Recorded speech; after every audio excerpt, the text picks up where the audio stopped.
crap. Good afternoon, friends. I'd like to welcome you today to What's in Tegan's Storage Locker. It's the show that dares to ask the question, just what is in my storage locker? The answer today, well, friends, the answer is always going to be comic books. I grab a fistful of comic books from around. We flip through them. We laugh. We love. The cat comes through like a wrecking ball. Sometimes it's, I don't know. We'll see. It's always up in the air how he decides to treat us on any given night. We're on episode 2 of the new technological regime, as it were. I'm still getting the kinks out, but so far so good. It takes a little while for me to figure out how to use a piece of equipment, figure out that the best way is usually the easiest way. It just requires having to do every other possible way on the path to getting there. If you like this show, if you like what I do, check out the Patreon. I have other shows on this very channel talking about new comics now. Hey Tegan, What's in the Bag? Where I just get home from the comic book store every Wednesday and we look at a few of the comic books I bought. I try to make it through more than 3. No promises. I promise it's shorter than this show, if that's an issue. So, when I was going through picking stuff that I could look at today, for some reason this cover caught my eye. It's a nice looking piece of work by Dave Taylor. And then I started thinking about this volume of War Machine, which really, this came out this was February 95, issue 11. So this started in early 94, which was, if we're being completely frank, not the best time in the world to be starting an Iron Man spinoff. Now, to be fair, Iron Man was selling fairly, tolerably, decently well in the early 90s, as far as that family of books were going. This War Machine armor was popular enough for them to spin it off with another character because they had James Rhodes in the book, and he didn't really have a very defined role after he quit being Iron Man. He was Iron Man for something like almost 4 years. It was a significant change. But then the character James Rhodes was at loose ends, didn't really have that much of a role in the book going forward. He had to be shoehorned in there a bit. And eventually the two characters came to blows. They had one of their periodic fights, and, for all the reasons that Tony Stark ever gets into fights and alienates the people around him, which is like every other Iron Man story. So it's not like the idea of putting out an Iron Man spinoff wasn't completely bananas, because this specific character had legs. Never before, and frankly, never since, to this day, has any one Iron Man armor ever proven so popular that when they tried to move on, when they said, this was just for one storyline, and it was originally just for one storyline, the people said, no, we insist. And so it's just been an Iron Man variant, although, staying close to these general, gray and white parameters ever since. And that's how it was when it first appeared on the movie screens, and now everyone knows who War Machine is, because War Machine's great. But let me tell you something. With all the will in the world, they just couldn't make this book work at the time. It lasted right until oh, hello. There we go. Now, here's a movie that people like much more than they did at the time. I remember I watched this movie on VHS with my friends. We weren't expecting it to be good, but it was just, and the thing is, it wasn't terrible, but it was baffling. We would have preferred a terrible movie that was more like the video game, as opposed to what we got, which is something that really we can look back now and appreciate, none of the people from the game actually look like that in the movie that much. The best part about it, really memorable performance from Raul Julia. I want to say that, isn't that Kylie Minogue in one of the roles? And none of the guys who I liked had any presence. You know, I mained E. Honda, and he was nothing in this movie. Neither was like Zangief, certainly the Balrog. The Balrog really got the short end of the stick. But, you know, Street Fighter was popular for about a year, so they put about a year's worth of effort into it, which for a movie, you know, they had no idea, to be fair. None of these people had any idea that anyone would still know who, you know, Guile, and I think is he playing Guile? And M. Bison would still be on the radar at all. And, you know, they're still around as far as last I checked. So, War Machine, he wouldn't show up in movies until the second Iron Man, which I will defend. It is one of those rare Marvel movies that I actually think is a genuinely decent movie that doesn't get fair shakes. It's got two absolutely wonderful, wonderful villain performances in, you know, Justin Hammer and the Whiplash. I never cared about, you know, Whiplash isn't really a villain anyone has ever cared about. And yet, they gave him character. They gave him to an interesting actor who did something fun with it. And, you know, straight up, they made the right call in terms of the fact they picked an actor who had very clear on-screen chemistry with Robert Downey Jr. You know, they had fun on screen, so we immediately accepted the guy in the movies. So everyone loves James Rhodes. It's not a problem about everyone loving James Rhodes. It's about the fact that he's just never really had a good solo vehicle. He never really... Oh, hello.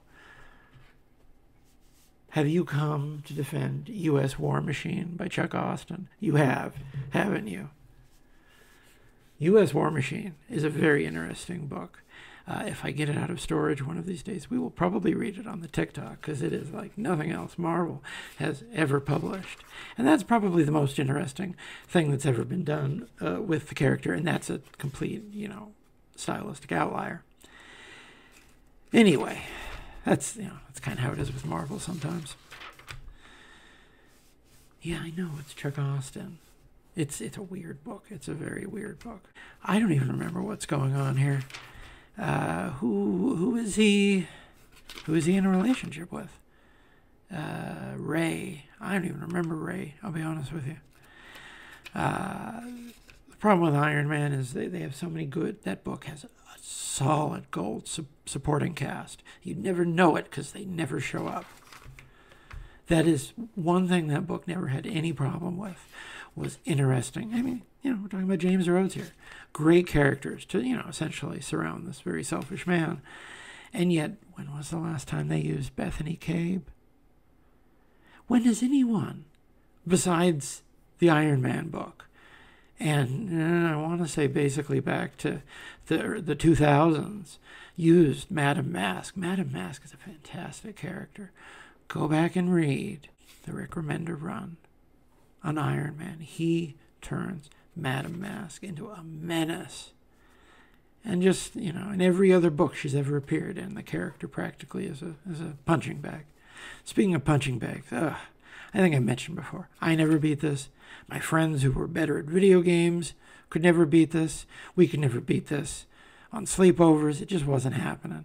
The idea that anyone has ever beat this game, unless you have it on an emulator that lets you, you know, save, this doesn't let you do that. It's one-shot Johnny. So he's talking. Oh, yeah. He's just getting yelled at by people behind desks. And that is because this book had, you know, part of its premise was that, you know, if we're going to do another Iron Man book, we're going to do about something different. It's going to be about issues. He's going to go around the world and actually get involved in real conflict, or, you know, Marvel Universe version of real conflict. Like the ne plus ultra of that tendency at Marvel was the Cable run right after the turn of the millennium. That was some of the best comics that Marvel has ever published. They just decided, we're going to send Cable down to South America to fight in a war, and we're not going to use made-up names. We're going to use the real names for these, actual military forces. And it's very interesting run of comics. Very interesting. And you can see that was the tendency that a book like War Machine was sort of created to scratch in the early 90s. Ken Griffey Jr., I know who he is. I know who Frank Thomas is. Can't read that. Oh, Mike Piazza? Yeah. Now, Barry Larkin III. Barry Larkin. No, just Barry Larkin. I do not know who that is. Gary Sheffield. No. Oh, wow. Fleer paid some people's rent this month. Jeff Bagwell with the illustrated card here. I wonder who did that. Is that Joe Jesko or some such? Garrett Anderson. Oh, 10 of today's most promising young players. David Justice. Barry Bonds. I know who that guy is. Everyone knows who that guy is. Manny Ramirez. He was big when I was a kid. Yep. I've always known just a little bit more about baseball than all the other sports that I know very little about.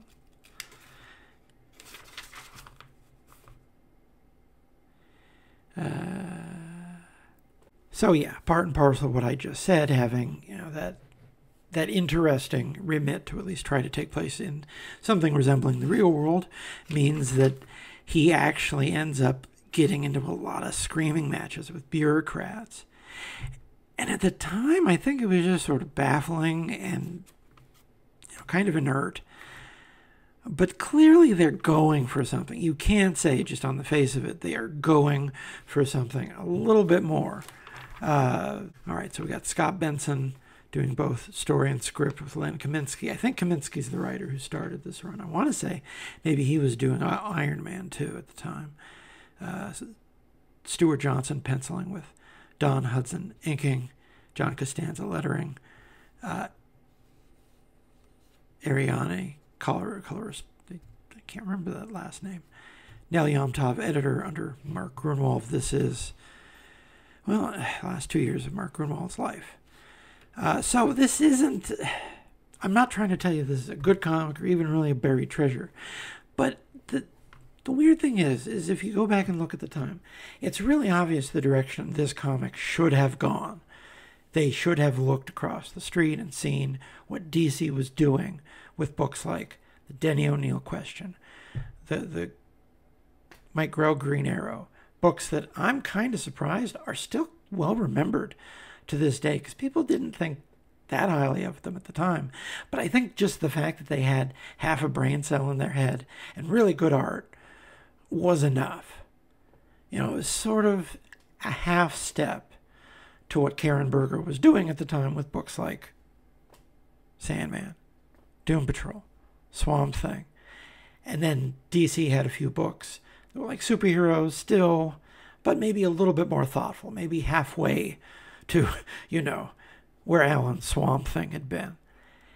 And I think Marvel suffered for just never, ever taking the time to carve out anything in that niche, market-wise. The one book they had that succeeded anywhere close to that, I think, in hindsight, was Dwayne McDuffie and Dennis Cowan's Deathlock. And Dennis Cowan had literally just come off a run off of The Question. So, he took that tone, that elevated tone, with him, and that's why the book is one of the best Marvel books ever, and certainly one of the very best books of that era. But the thing is that book basically had to be wrested into life by Dwayne McDuffie.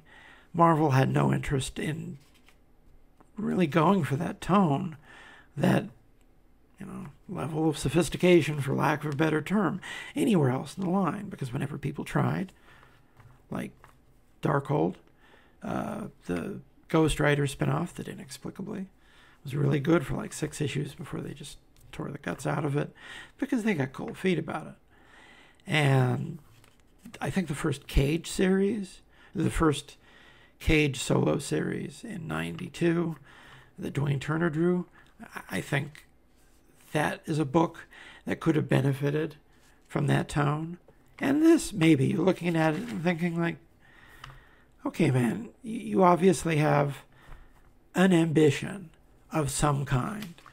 So why not just step back from the superhero stuff and make the tone a bit cooler?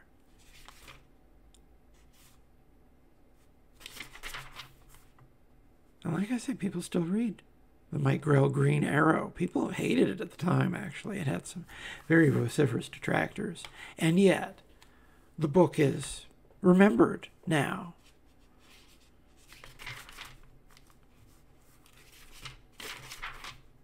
And this, this is a Talking Heads issue.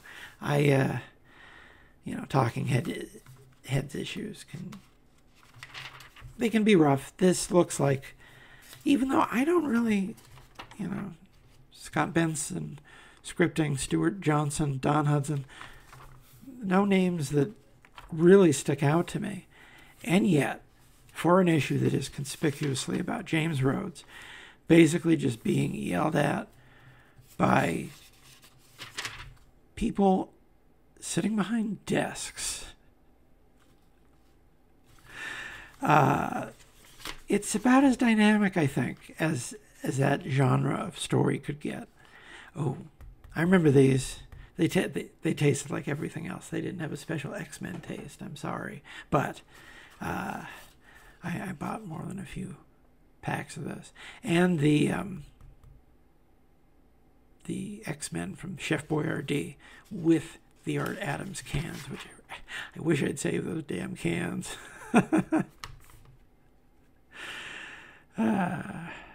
But yeah, this is really nice. For mainline Marvel in early '94, this is practically, a revelation as far as character work goes. These are, people with body language and emotions. And like I said, I don't remember this girlfriend at all, but I can tell at a glance they have a decent relationship because their body language shows it. Yeah, this is kind of Stewart Johnson. You knew what you were doing, man. The inking's kind of, indeterminate. We'll come back to this. I know in the last one, when I was, looking over it later, I said that I was going to come back to this, and I didn't. I'm sorry. I don't mean to leave you hanging, man. Oh, Cliff's Notes. Can you still buy these? I'm not the first person to ask that. I know. I never needed them. It was never... Always just easier to read the book than try to figure out what the Cliff Notes are trying to tell you. All right. So, yeah, he's got someone who isn't Tony Stark to help him. I think Mac Mendelsohn. I don't know. Maybe this guy's appeared subsequently in Iron Man, and I don't remember. So, again, more people sitting around talking at tables. Now they're more cordial about it. I think, oh yeah, he was going to work with these. I think maybe they're adding a level of like Washington intrigue. Maybe this is a pack. Like I say, not completely brainless, but treating the material sort of with the same texture as the regular superhero stuff, so it just comes out kind of mushy. All right, do I recognize any of these names? No, but I mean, we're 3 books deep into the Iron Man empire here. This is why there was an Iron Man cartoon in the mid-90s, because they had Iron Man, they had Force Works, which was the canceled Avengers West Coast. They had War Machine. They had Dan Abnett working on... Oh, I guess Dan Abnett's writing the next issue of this. Yeah, Len Kaminski's writing the regular War Machine book. I don't recognize David Chistek, Andy Lanning, I guess inking, because he's usually inking and writing at the same time in the 90s. And it doesn't say he was doing Force Works. But, yeah, this all died badly around the time of the crossing. And I'm not trying to say that they were having any type of, Roman spring before the crossing came along. But all those books were doing demonstrably better before the crossing. Even if still, barely functional, it's still better than nothing. That subscription form is going to get pared down pretty quick here. Oh, man, clear us out. Oh, Skeleton Warriors. Skeleton Warriors was awesome. No one knew about Skeleton Warriors. I swear. Because no one saw the cartoon, but these toys, if you're ever like in an old toy shop or something, and you see one of these old Skeleton Warriors dude, not Prince Lightstar, because he's just a dude, but the skeleton dudes were awesome. I picked these guys up, and I didn't know what the cartoon was. I didn't know anything other than they were just cool skeleton dudes with weapons, and you could actually move them around. They were great. These guys were hanging around the house for years. All right, man. Oh, the Phantom. Yeah, Marvel did do a Phantom series. They did a couple King Features books. I want to say they did a Prince Valiant series that I want to get because they had decent people for the covers at least. This Phantom series was Dave DeVries, Glenn Lumsden, I don't know. But, if you see it for $1, I don't know. Are there people who go after just the Phantom anymore? I mean, they still put the comic strip in the papers. That one hasn't been grabbing the headlines in the way that the new Flash Gordon looks pretty hot, I have to say. If you come across that, they put a lot of thought into how to make that one sing. Maybe they'll do something like that for the Phantom. I mean, really, they better, because this guy's only got a good couple years left before public domain starts grabbing up his early stuff. He's he's maybe next year or the year after, because he's early to mid-30s, pre-Superman, but just by a couple years. So this is the same month as the Liam Sharp issue of Hulk that we read a few issues ago. Okay, so I guess this was from the same pile here. Oh man, but you expect me to give myself eye damage with this dark background just to read Stan Lee pretending that he knows what Generation X is. Yeah, this is way too many books for 1 week. X-Men 2099 is up to 17. I have the whole run of that. I remember nothing about it. I literally have it in a box sitting to my right as of now. I loved it at the time. It was at the top of the pile. I remember nothing about it. Warlock and the Infinity Watch, 37 of this book was not long for this world. It had outlived its usefulness.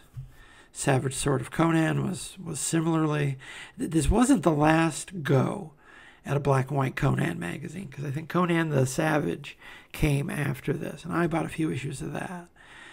This was during, Roy Thomas's return to Conan, when they tried to right the ship by giving Conan more updated art and less updated writing, which was their best read on what the Conan audience was going for at the time. And, it was the beginning of a period in the woods for Conan. Marvel published Conan projects all through the end of the 90s, but that's all they were. They were projects. They couldn't make more than 3 issues or so at a time. Just they couldn't figure out how to make a hook for him in the direct market. And it wasn't until the 2000s, really, the Dark Horse, really, they cracked that nut, and they got Kurt Busiek and Cary Nord to really make the template for what Conan books were going to look like in the 21st century, Clandestine, 5, Alan Davis, Mark Farmer. Man, I only got the first issue of this at the time because it was impossible to find. Some of these lower tier Marvel books were already starting to get really, really scarce on the stands. Punisher was up to 99. It was very close to cancellation.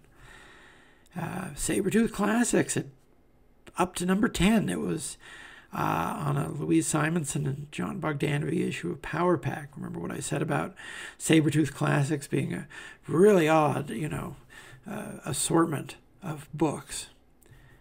And what else of interest? Oh, the first Warren Ellis issue of Doom 2099, which turned out to be quite consequential. Beavis and Butthead, up to 12. And the Fantastic Force show up. Force with a C show up in Avengers 383 by the team of Brevoort and Kantankerevich and Gustovich, which was, unless I'm mistaken, the creative team behind Fantastic Force, because Fantastic Four was one of Tom Brevoort's writing attempts. It wasn't unreadable. I didn't read very much of it. All right, what do we got? Let's give this a quick flip. I didn't buy Valiant regularly at any point in the 90s. And by the late 90s here, because this is, I think, 96. I want to say this is 96. Give me a date. Oh, October 95. Close. But basically, this is issue 50 of Solar Man of the Atoms. We're on, we started off at Jim Shooter and Barry Windsor Smith. We are now at Dan Jurgens and Dick Giordano, which is a perfectly fine creative team, except for the fact that you started at Barry Windsor Smith. So anything else from there is going to read a disappointment. And the post-Barry Windsor Smith years of Solar Man of the Atom, and there were many years, not exactly well-remembered comics, but I remember this run, this Dan Jurgens run on Solar, which he wasn't on Solar for very long. He came on with issue 47, and he had a big 4-issue, everything you know about Solar is wrong, and they made a big deal saying, we're getting Dan Jurgens. At the time, in 1995, yeah, Dan Jurgens was a draw. He's the guy who drew the comic book where they killed Superman, and that was a pretty popular comic book. So yeah, this is a solid get. And to be fair, they got me. I wasn't buying Solar. Dan Jurgens wasn't even like my guy, but I was interested enough just to see, okay, I'll see what he does. And the fact is, this ended up being, in hindsight, a rough draft of what would later become Tangent. Because this is I think this is a really heavy alternate history diversion with Solar, because Solar, if you don't know who Solar Man of the Atom was, and if you're under 40, why would you? Because, I give the latter-day Valiant a lot of trouble. I basically do not know why Valiant exists without the Gold Key characters. I think they're completely essential to it. And having a Valiant universe without Solar, Magnus, Turok, it's just like, what if DC started without Batman, Superman, and Wonder Woman? It is that essential, I think, to the feel of the place. And yet, in hindsight, the time during which those sets of characters overlapped in the same company was quite small relative to the years before and years since where they were completely separate.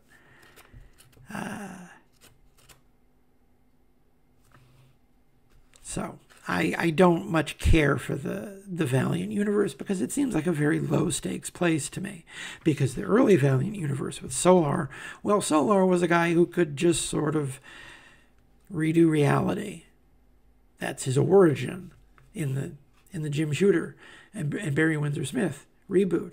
His whole origin is just a guy who accidentally becomes God. Very similar, to a lot of characters like, Dr. Manhattan only it's someone who doesn't immediately turn away from his humanity and who fights to keep that part of him. And that's the hook of that original Valiant, not the original Dr. Solar, because the original Dr. Solar was, his skin was green, he was a stiff. All of the Gold Key guys were stiffs. Magnus was a stiff. Magnus was an absolutely beautiful stiff.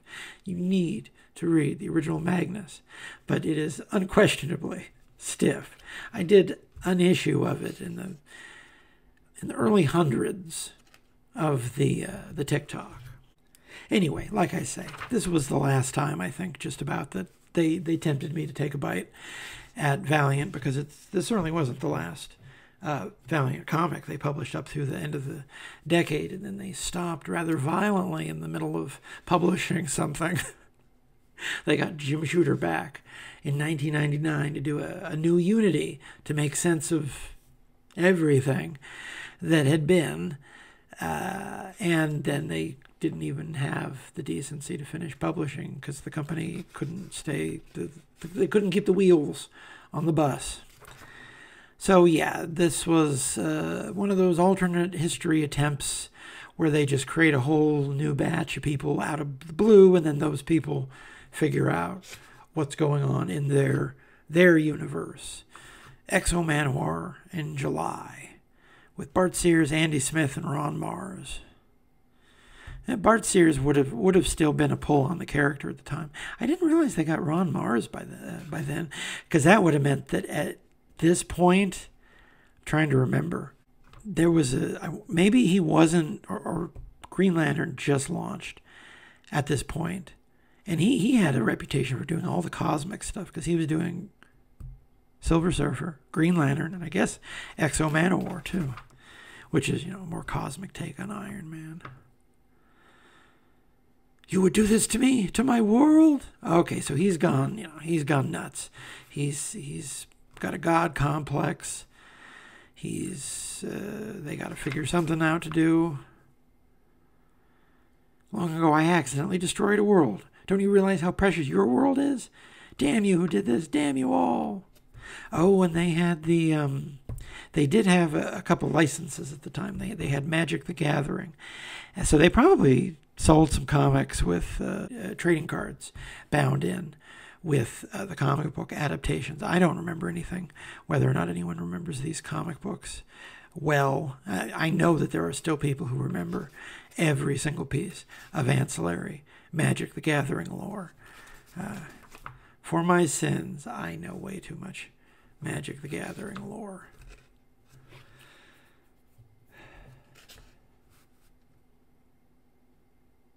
So yeah, you can see, all right, Tangent. We've looked at a couple issues of Tangent. I really like Tangent.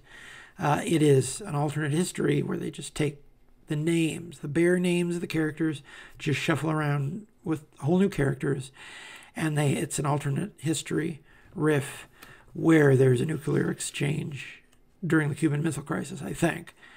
That creates superheroes. But I can't remember what happens in these 4 issues of Solar Man of the Atom. I remember enjoying it simply because it was clearly Dan Jurgens off the leash, having some fun. And this is fun. This clearly looks like a comic that maybe Dan Jurgens put, a couple muscles behind, because these are ideas that he came back to. With the Tangent stuff. Outcast. Oh, they had Norm Brainfogel. I don't remember anything about this book. At the time, this Valiant was down to very cursory, series announcements and Wizard. And I think this was during a period where I just wasn't going to the comic book store very often, so Valiant, they didn't have anything on the newsstand, so if I didn't go to the comic book store for a couple months, I guess I was only reading Superman for that month, although I would catch up on some things. We want your opinion. You want to know if you plan to buy an Atari Jaguar, a JVC XI, or an Atari Lynx. Do you buy trading cards? How often do you rent movies? God. Leave something for the second date.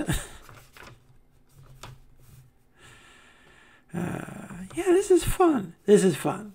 If you would all have any affection for Dan Jurgens, and I actually think when he wants to, Dan Jurgens can be kind of fun. He definitely knows how to tell a story. He knows how to tell a dynamic story. Definitely the state of the art for what late Bronze Age stuff looked like in the early 90s. And it was fun. It was kind of interesting. You can see it's filled with Gil Kane swipes. I'm noticing that really heavily on this. I'm thinking maybe that's a tendency that I just haven't picked up on his before. So yeah, Dan Jurgens, Dick Giordano, already in the digital era with Digital Chameleon. Now, of course, Valiant was famous in their early days for having some very nice looking painted coloring across their line. And in fact, Joe Quesada tells some funny stories about just how much they were overpaying colorists at the time because they had the Nintendo license. Apparently that was doing pretty well for them. All right. Oh yeah, they had John Ostrander and Jackson Geist. In hindsight, I would read that creative team. If I see these in a bin, I might pick them up. Certainly anything.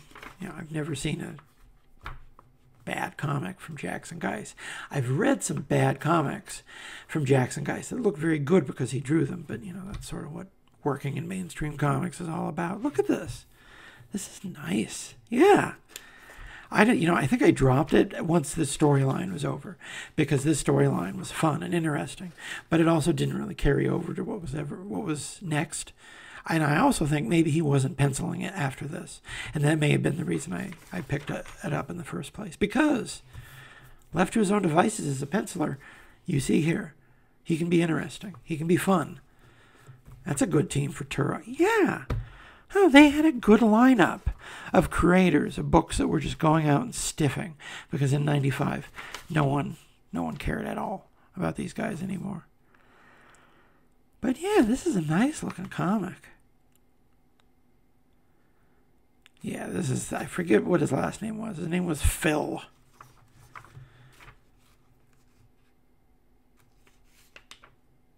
On my world, I was Phil Selesky too, but when I came here, I buried that part of me until your Phil was born. By seeing him and observing his life, I started to regain my humanity. That's not creepy at all. Oh, that is sick, perverted.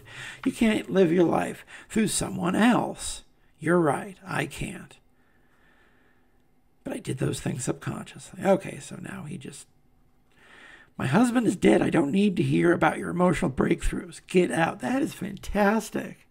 That is great.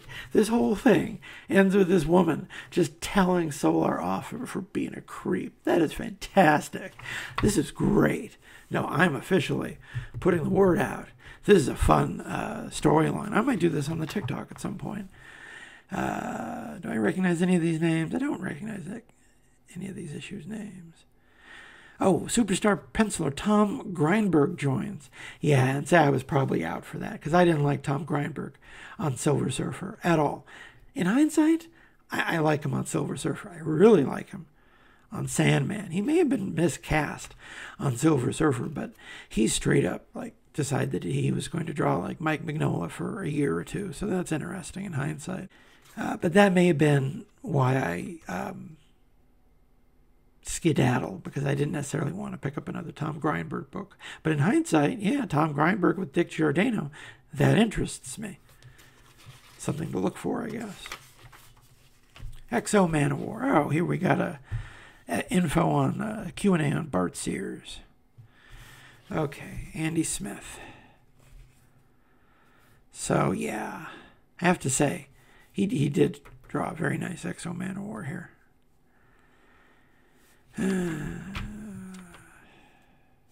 Yeah, they had a lot of promotion with Overstreet Fan. I remember. Maybe that's why they weren't getting as much love in Wizard. What does the well-dressed man in the Valiant universe wear? And I want to say that's a Don Perlin. Bloodshot. That's that fellow's name. Bloodshot. Don Perlin was the co-creator for that one. And there's some Barry Windsor Smith Solar wearing a t-shirt. Was there anything else? No, I think I got it. I think I got it. What do we got here? All right, here's something fun. Ninja. We looked at an issue of this on the TikTok a long time ago. Last year, I think. And so I was inspired to pick up all the Ninja that I could find because I didn't pay more than $1 for this. That's the going rate. But straight up, this is a very enjoyable comic book. Kevin Farrell drawing this. You get this picture of the woman swinging a machine gun in the jungle. There you go. Can't be beat. So this, if you recall correctly, Ninja is about the Red Dog Tactical Squad. It's a paramilitary group labeled the Suiciders by its organizers, a covert branch of the U.S. Army.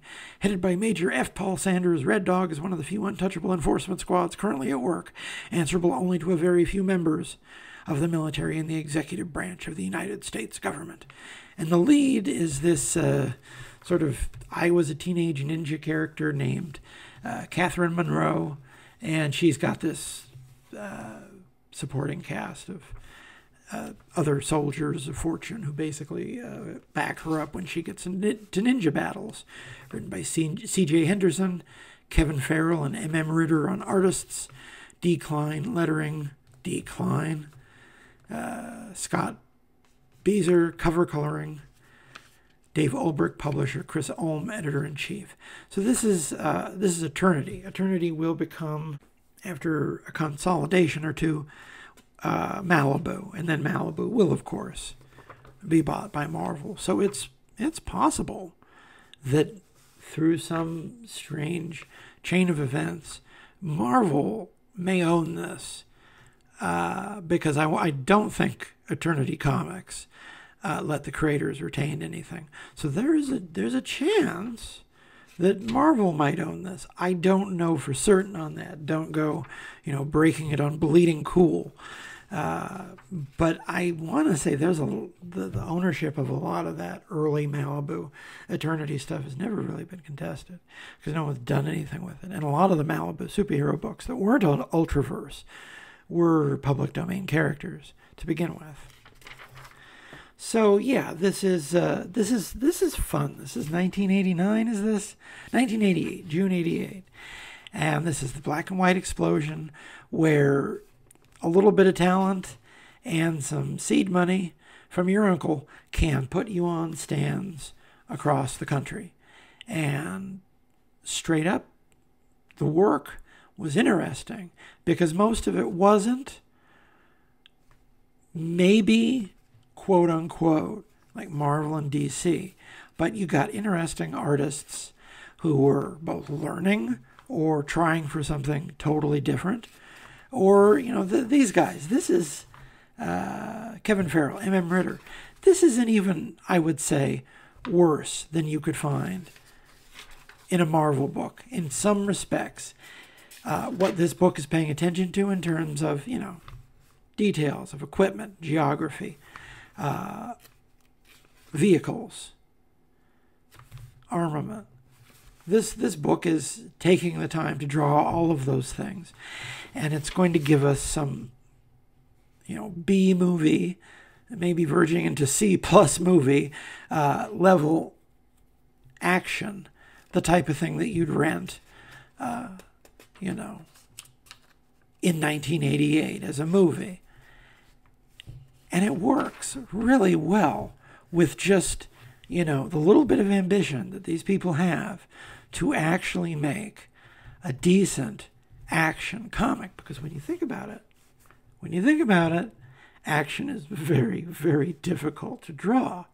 So sitting down to actually draw legible, multi-character action sequences that aren't just, like Kirby-esque, people socking each other against colored backgrounds. No, they're trying to have a running gunfight with backgrounds. And it looks a little bit weird because they're obviously going for something, very slick and professional. And actually, I think the inking is doing a lot of that. Straight up. Benjamin Marra, who I have no problems with Benjamin Marr, but he wishes he was a freak like this. This is great. And this is not something that anyone really paid attention to. I mean, it was the black and white explosion. There were a lot of black and white books that had the word ninja in the title. But this one, every issue I've seen seems to be people actually trying to make a readable action story and realizing as they go that it's actually rather difficult. And instead of giving up, they rise to the occasion. There's a lot here where you can see, like, okay, this is obviously people who committed every panel of at least the first, 5 or 6 years of Hammond's G.I. Joe, including definitely the Trimpe. You see the Herb Trimpe a lot. If you're not following the TikTok, those Herb Trimpe serials in Savage Tales, the most beautiful thing I've ever seen him do, hands down. The man was seriously talented, and yet he just didn't choose to be very often. And you listen to his interviews, and that's sort of how he approached the whole thing. But you look back and realize, man, you were better than anyone around you wanted to give you credit for. But this right here, look at this. This is like a full-on helicopter battle. We're dead. No, they're Contra. It's Fernandez. So, if you like, overheated 80s action movies, and, considering the fact that this book never really veers into exploitation material, except every now and again, a little bit, and the covers. But then you read it, and it's like, no, this is one of those R-rated movies that you sneak into, and it ends up just being like cussing and action. No, none of the other stuff. But man, look at this. This is genuinely ambitious stuff. That's why I say, if you haven't already listened to me on this subject, Ninja, this is one to track down. What is this? From the creators of Dark Wolf, R.A. Jones, Butch Bertram, Every Other Month from Eternity. That looks pretty good. The Fist of God. Oh, wow. Early Pat O'Leaf. Bill Spangler, Patrick O'Leaf. They've come to the present to save the past from its future. Okay, that's a terrible tagline. Whoever thought that was clever, I'm sorry. But look at this early. I wouldn't have guessed if you go back and look at early Pat O'Leaf. But it's Neil Adams, Howard Chaykin. Wow. And he softens that a lot by the time he gets to Marvel. Dinosaurs for Hire. Tom Mason. Brian Carson. They tried to make something out of these guys. This was the same time as Xenozoic Tales had their go as Cadillacs and Dinosaurs. But like I say, Marvel may very well own these guys. I don't know.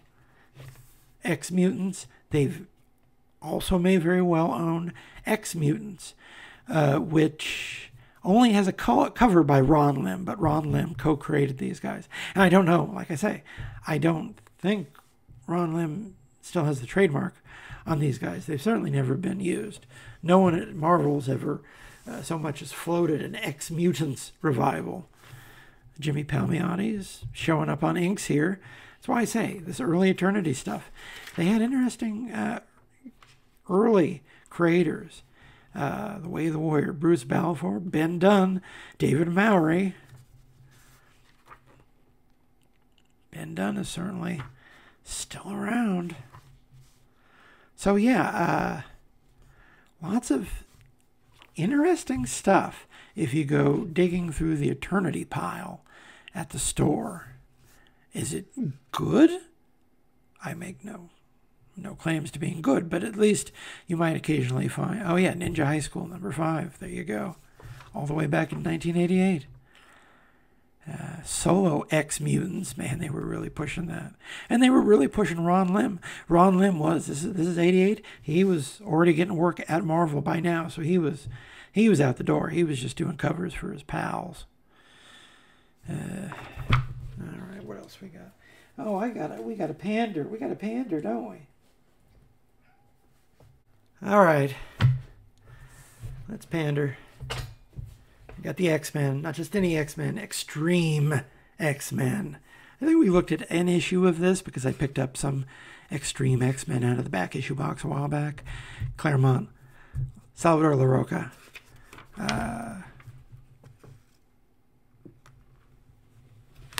You came for the X-Men book the last time, too. Oh, wait, I'm sorry, this is the new.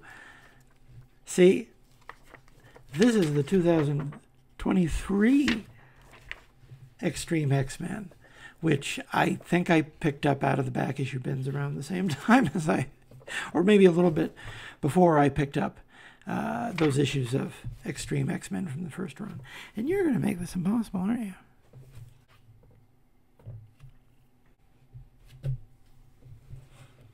So I guess you could say they did a good job in terms of replicating the original feel of that series. But yeah, this was the Alien #1 from last year, beginning of last year. All right, so yeah, this is X-Treme X-Men #4. We're just jumping in randomly. Let's see. Is Salvador Larocca drawing this comic book? We've looked at older Salvador Larocca on this channel. Salvador Larocca, the real shame of it, is he really does know how to draw well. He is a skilled artist. He chooses not to do that a great deal of the time. There are a number of reasons why good artists go down that road. There are more reasons why poor artists go down that route. So yeah, I don't remember I think I piled this up for reading at some later point because, well, it's got Rogue in it, of course. And is she wearing red? I don't know. That's a terrible Storm costume. Just, you want Salvador Larocca to draw the characters like he did in 2001, where they just let Chris Claremont put them all in skin-tight latex costumes, and then he did it right in front of everyone. We were aware of what was happening at the same time that Grant Morrison was moving everyone into those, super functional leather jumpers. He decided, well, since we're letting it all hang out. And anyway, that's part of the feel. That's cool. Where did Rogue get the tattoo? Did she get a tattoo for this series? Well, not that would stick. So yeah, this actually looks pretty fun. One thing you can say about Chris Claremont, and I have said this at length elsewhere, he's a strong collaborator because if you look back over his entire career as a writer, he knows how to write to specific artists, but he also knows how to frame action stories for artists to tell. If you look back at the whole run of his Uncanny X-Men, working with a number of very different artists, the through line is consistently legible, interesting action stories that read like a dream, and that is perhaps even the biggest single contribution to the success of that series, the fact that the action is good. Chris Claremont knows how to give action to an artist in such a way that it reads well on the page. He maybe loses track of that a bit in the 90s when he's in the wilderness with, Sovereign 7, and he starts to come out of it at Fantastic Four. And then, by the time you get to the turn of the century, Chris Claremont has settled a bit. His books read better, the action is once again dynamic and clear, and his character work is a little bit less baroque. And that's why, X-Treme X-Men, and I think a couple spin-off limited series had a really decent run after Claremont finishes X-Men in 91, he would go on to write well over 100 more, possibly a lot more than 100 more issues of the X-Men in various capacities. You know, he did a year of a Nightcrawler series at some point with Todd Nauck that's actually really fun. Oof, there you go. That is a nice setup there. What is Rogue looking at here? We're seeing the dragon is having his say. Jan Basil Dua. I know I'm butchering that. Red Goblin. Oh, yeah, that's the book that was mentioned the other day. They gave Normie Osborn a symbiote because they got to give everyone a symbiote. Yeah, so this is as far as Salvador Larocca performances go. You know, not every Salvador Larocca performance is created equally. This is him actually having to get out of bed in the morning because he's working with Chris. And Chris isn't going to feed him a story that he can, photo reference his way to death. Now, he's maybe going to use obvious photo reference where he possibly can, but just working with Chris Claremont. They like each other. They've done it enough times. Over the years, they worked together on Fantastic Four, on X-Men.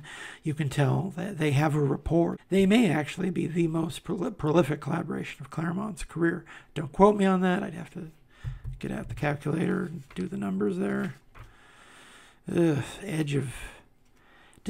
picks these? The Edge of Spider-Verse, Edge of Venomverse, just all these different versions. And I know they got to generate new versions of the characters because that's where the money is these days. But yeah, if you want a recent Salvador Larocca comic book that clearly has to have entailed a great deal of skill to produce, here you go. For Chris Claremont, Carnage Reigns. I don't think I've done this one. I've read the Maximum Carnage. That was the 90s. What was the one they did during Immortal Hulk? Because I read that one. That one was kind of fun.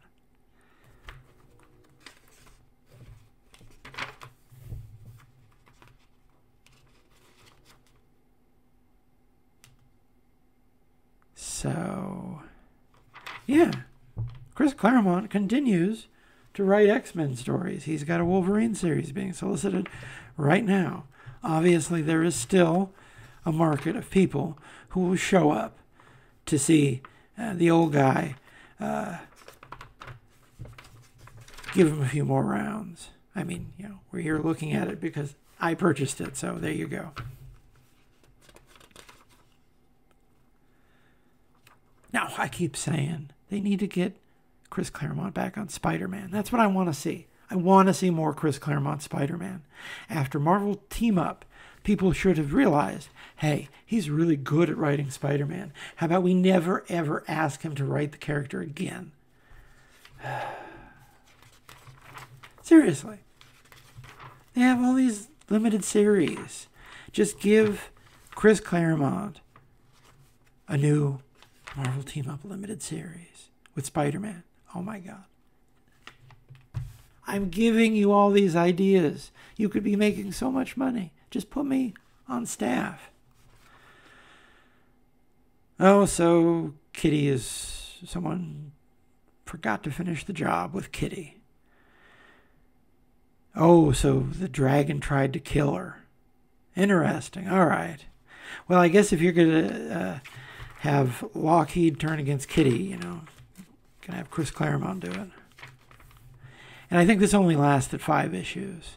I think I have them all. I stacked them all up because,